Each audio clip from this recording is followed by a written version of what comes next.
Assalamualaikum warahmatullahi wabarakatuh. Perkenalkan, nama saya Destri Yuanika dengan NIM C2401231051. Pada kesempatan kali ini, saya akan menjelaskan mengenai PCR atau Polymerase Chain Reaction. PCR atau Polymerase Chain Reaction adalah teknik biologi molekuler yang digunakan untuk mengamplifikasi atau memperbanyak sekuen DNA spesifik menjadi ribuan hingga jutaan kopi dalam waktu yang singkat. Teknik ini digunakan secara luas dalam berbagai bidang seperti kedokteran, forensik, penelitian genetik, dan bioteknologi. Nah, bagaimana sih cara kerja dari PCR? PCR bekerja dengan memanfaatkan enzim polimerase, primer, dan nukleotida untuk memperbanyak DNA secara eksponensial. Setiap proses berlangsung secara in vitro yang artinya dilakukan di luar tubuh, yaitu di dalam tabung reaksi. PCR memiliki banyak keunggulan. Proses ini sangat spesifik sehingga dapat memperbanyak DNA pada segmen tertentu. PCR juga sangat sensitif, mampu mendeteksi dan mengamplifikasi bahkan jumlah kecil DNA. Selain itu, hasilnya bisa diperoleh dalam waktu yang singkat, hanya dalam beberapa jam. Dalam penelitian dan diagnostik, PCR memungkinkan identifikasi organisme hingga tingkat spesies atau bahkan serotipe yang sulit dilakukan dengan metode konvensional. Namun, ada kelemahan, seperti deteksi DNA dari sel bakteri mati yang bisa menghasilkan false positive.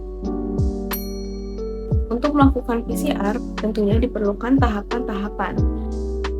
Proses tahapan dari PCR itu sendiri terdiri dari 3 tahapan utama, yaitu denaturasi, annealing, dan extension.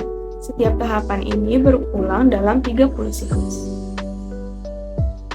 Yang pertama ada tahap denaturasi, yang dimana DNA untai ganda dipanaskan hingga 95 derajat Celcius selama sekitar 3 menit.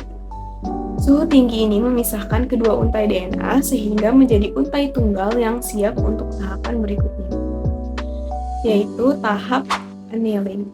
Di sini, suhu diturunkan hingga 51 derajat Celcius agar primer dapat menempel pada sekuen DNA target. Primer berfungsi sebagai titik awal bagi enzim polimerase untuk mulai memperbanyak DNA. Proses ini berlangsung cepat, hanya 30 hingga 45 detik. Nah, yang terakhir itu adalah tahap extension atau pemanjangan. Pada suhu 72 derajat Celcius, enzim DNA polimerase mulai bekerja memperpanjang untaian DNA, menyusun nukleotida dari ujung ketiga primer. Proses ini berlangsung cepat, sekitar 35 hingga 100 nukleotida per detik.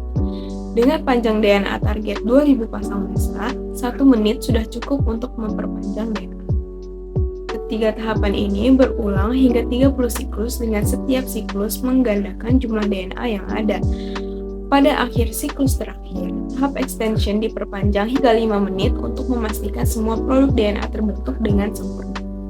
Hasil dari PCR kemudian dapat dianalisis menggunakan teknik seperti elektroforesis gel untuk memastikan bahwa amplifikasi telah berhasil dilakukan. Dengan PCR, kita dapat melakukan banyak hal mulai dari mendeteksi penyakit hingga mempelajari genetika organisme. Saja yang dapat saya sampaikan, kurang lebihnya mohon maaf. Wassalamualaikum warahmatullahi wabarakatuh.